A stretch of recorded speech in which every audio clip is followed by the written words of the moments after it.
YouTube, hey, Kyrie Irving is about to go to the Phoenix Suns. This would be like this would be damn near unstoppable. Like I understand what y'all gonna say it's one basketball, but bro, if he goes, you got Kyrie Irving, Bradley Beal, Devin Booker, Kevin Durant, DeAndre Ayton, and who cares what they fill the roster up with?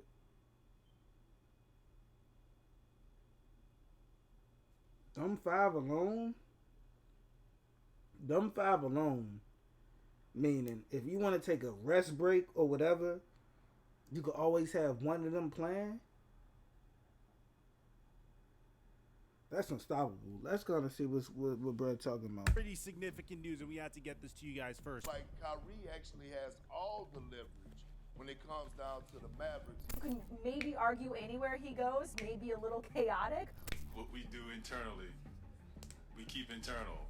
And when we make these decisions, you will know. When I got this news today, it completely altered our content strategy for the day, which is very significant because we had a very, very big topic to cover for you guys as well. So if everything goes well today, hopefully I could get you guys a double upload day. But obviously, this is some pretty significant news and we had to get this to you guys first. So before we get to the content, tomorrow we're announcing 5 giveaways weren't done. After a brief trial run with KD was available at that point. But following that, the Phoenix Suns weren't done. After a brief trial run with Kevin Durant, Chris Paul, DeAndre Ayton, Devin Booker, and Monty Williams, since they weren't able to win a championship almost instantaneously, well, Matt Ishbia decided to make his next big move, getting rid of Monty Williams. Or maybe it was Kevin Durant's decision. I'm not necessarily sure. I'm pretty sure this was more of a Matt Ishbia call. And if Matt Yeah, Kevin Durant definitely wanted to play with Monty Williams.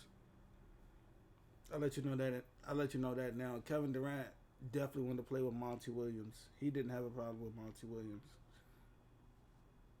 I believe it was Ishbia who basically want his own thing. And Monty Williams just not going. Like, he not gonna just fall in line of like, okay, this is what we doing and things of that nature. And also, DeAndre Ayton wanted Monty Williams fired, or he wanted to just leave, but it was based upon Monty Williams. So they fired Monty Williams and they hired Frank Vogel. I don't know how that's gonna work. Frank Vogel is a defensive-minded coach, which probably is a good thing because his top of tops has all offense power. So I don't think that's gonna be any issue. But let's gonna get to what Brett talking about. Ishbia was going to leave, then obviously the writing was on the wall for Chris Paul.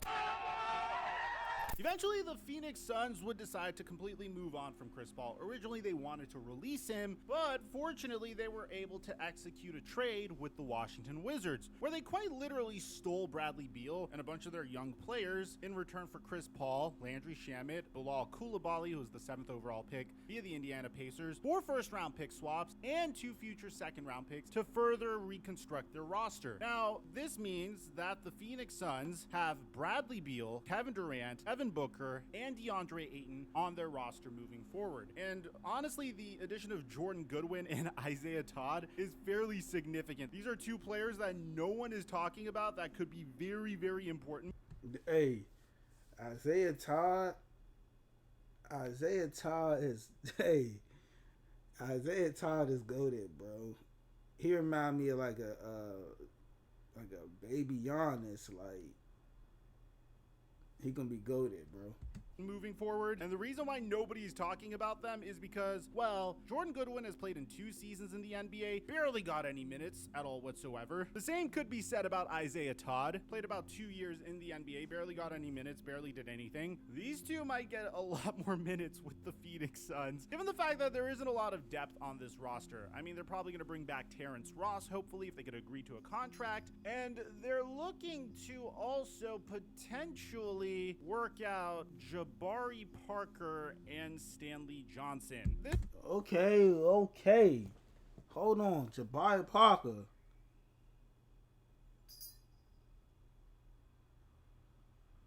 I think Jabari Parker was like the second overall pick one year. Yes, he was. The second or third overall pick. I think the second, if I'm not mistaken. Stanley Johnson, defensive-minded player.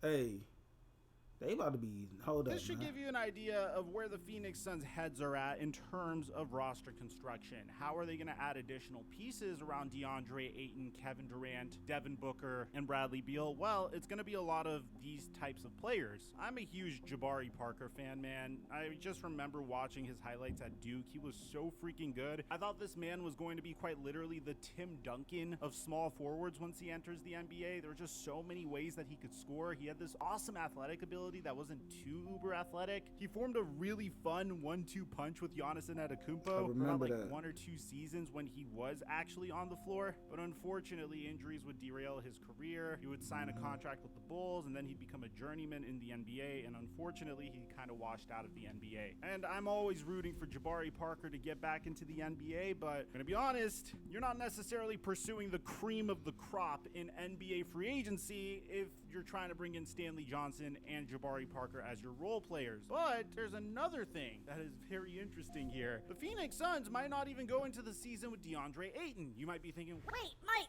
what are you talking about? The Phoenix Suns are clearly moving forward with DeAndre Ayton. They only claim that they want to move on from him like maybe 3 times over the past few years. it's not like the Phoenix Suns hesitated when it came time to max out DeAndre Ayton once he was eligible for a rookie max contract extension. Not like their backs were against the wall when the Indiana Pacers offered DeAndre Ayton a max contract offer last season. It's not like DeAndre Ayton looked like he was depressed to be back with the Phoenix Suns this past year during NBA Media Day. Congratulations on obviously getting the deal. And maybe what was your initial reaction once the Suns matched the Pacers off?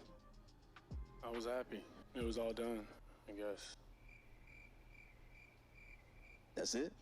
Yep. Okay. It's not like the Phoenix Suns moved on from Monty Williams because Monty Williams and DeAndre Ayton just didn't get along. It would make no sense. How the hell would they possibly plan to move on from DeAndre Ayton? As a matter of fact, Chris B. Haynes said himself 5 days ago, the Phoenix Suns are moving forward with the plan of keeping DeAndre Ayton to play alongside Devin Booker, Kevin Durant, and Bradley Beal. League sources tell NBA on TNT and Bleacher Report. The Suns believe Ayton's value to the franchise is at an all-time high. With the additions of Beal and Durant, Phoenix wants to see them play together. Yeah, it's not like I don't think that this is the truth. I think a lot has gone on over the past 5 days that may have changed the Phoenix.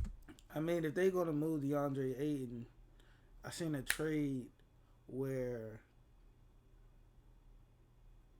the Clippers could get DeAndre Ayton for Zubac.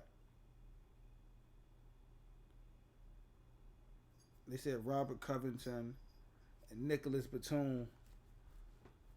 But I would take one of those two out. Probably Robert Covington and put in Norman Powell. If they want to do some shit like that. Suns stance on this. And this is where the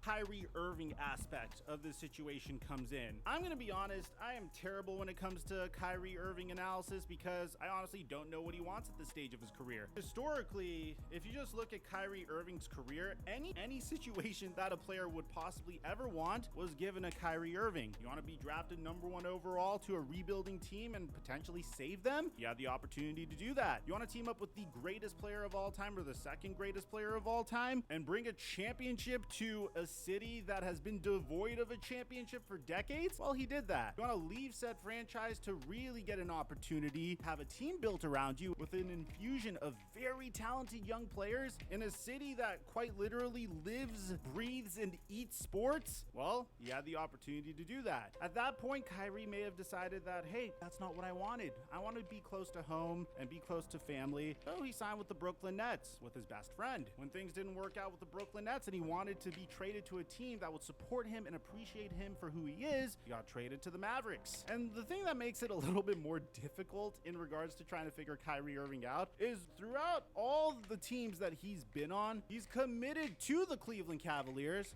My name is Nick. Are you going to leave us like LeBron left us? It's a great question. No, I won't leave. I'm not leaving. He's committed to the Boston Celtics. You guys will have me back. This nigga just been capping for years. Plan on re-signing here next year. And he even committed to the Brooklyn Nets, but it was more of a commitment to Kevin Durant at that point. And that's before I bring up the interesting interviews. In my past life, like I said, I was you. I was you. I was you. What you are now, that's what I'm up here. And very interesting off-the-court situations. Now, Kyrie Irving has entered free agency. Last offseason, he was in a very unique situation. He wanted to opt out, but there was not really a team that was in the market for his services. Not that Kyrie Irving isn't good, just there wasn't really a team that was a contender that could offer him a max contract. So he decided to opt in, and he got traded to the Mavericks this past season. Now he's in a different situation. Once again, it doesn't seem like there are many teams that could be suitors for Kyrie Irving. The market for him is relatively dry outside of the Dallas Mavericks, and we're hearing multiple reports about Kyrie. So there's a few options on the table. Originally, the Lakers tried to explore a sign-and trade for Kyrie Irving, giving up D'Angelo Russell, but the Mavericks weren't interested in that. And Rob Pelinka has already said that he plans on moving forward with the young core that the Lakers have. We covered this in our video yesterday. So outside of the Mavericks, there's only one other team that would be interested in Kyrie Irving's services. And I think we could tell who's influencing this, because according to Chris B. Haynes, Kyrie Irving is planning on meeting with the Phoenix Suns and the Dallas Mavericks when free agency starts on June 30th. Now, bear in mind, the whole excerpt, to not take anything out of context, is star point guard Kyrie Irving is expected to meet with the Phoenix Suns along with the Dallas Mavericks and possibly other teams when NBA free agency begins on June 30th. League sources tell TNT and Bleacher Report. The Houston Rockets could seek a meeting as well, according to sources. The Suns are still being ultra aggressive in trying to assemble top talent to play alongside their three stars in Kevin Durant, Devin Booker, and Bradley Beal. New Suns governor Matt Ishbia and general manager James Jones are working tirelessly to construct a legitimate championship team. So this is where it gets really interesting. How would the salary cap gymnastics work here? It would be tough for the Phoenix Suns to add Irving due to the NBA's collective bargaining agreement. If they acquired him via sign and trade, they would be hard capped at the very first salary cap apron, which is currently projected to be $172 million. They also aren't expected to have access to the $12.4 million non-taxpayer mid-level exception or the $5 million taxpayer mid-level exception at this moment. The only sign and trade that could work in this particular instance is DeAndre Ayton being traded to the Dallas Mavericks for a package around Kyrie Irving. And then even then, Kyrie Irving would have to take a bit of a pay cut. So the Mavericks are still considered the favorites to re-sign Irving. They would ideally like to get a commitment from him in early free agency so he could assist in recruiting other free agents. Irving is eligible for a 5-year, $272 million max contract. Ironically, Kyrie also said that he is looking for his next home so he could play out the remainder of his career on this particular team. I wonder why. This is kind of code word for I want money, and there's nothing wrong with that. This is his final big payday. I don't blame him for wanting to find a place where he could call it home. So let's break this down, okay? If the Phoenix Suns pursued this, I would think that they're absolutely out of their mind. And it's nothing against Kyrie Irving. I would feel the same exact way if Anthony Davis decided to join a brand new team and was trying to reunite with Russell Westbrook. It's kind of like the definition of insanity is repeating the same exact thing again and expecting a different result. That is crazy. But the first time somebody told me that, I don't know, I thought they were bullshitting me. I mean, I don't know. To be honest with you,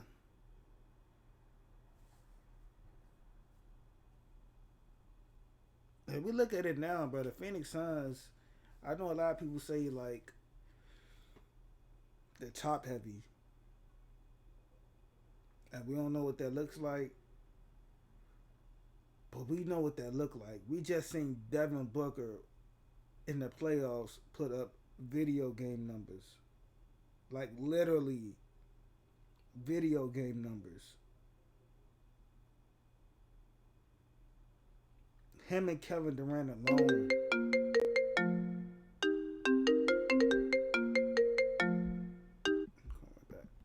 Him and Kevin Durant alone literally carried that squad, right?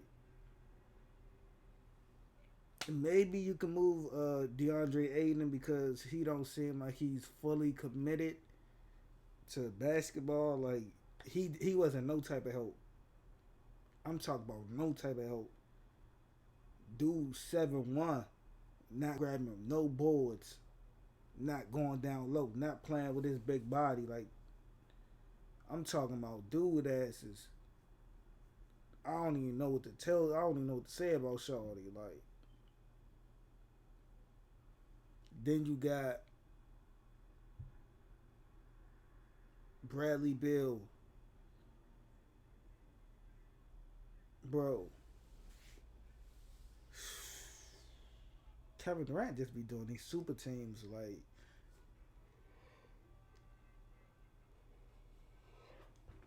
And when I mean super teams to the fact that you can't even guard up. Like, ain't no double teams. You have to play man to man.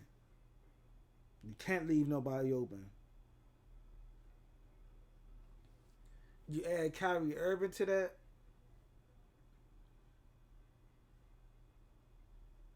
That's damn near unstoppable, bro. Like, that's damn near unstoppable. That's damn near real life unstoppable. Let's go on and finish this video off. I shut up. The thing is... So what is this, bro? He was right.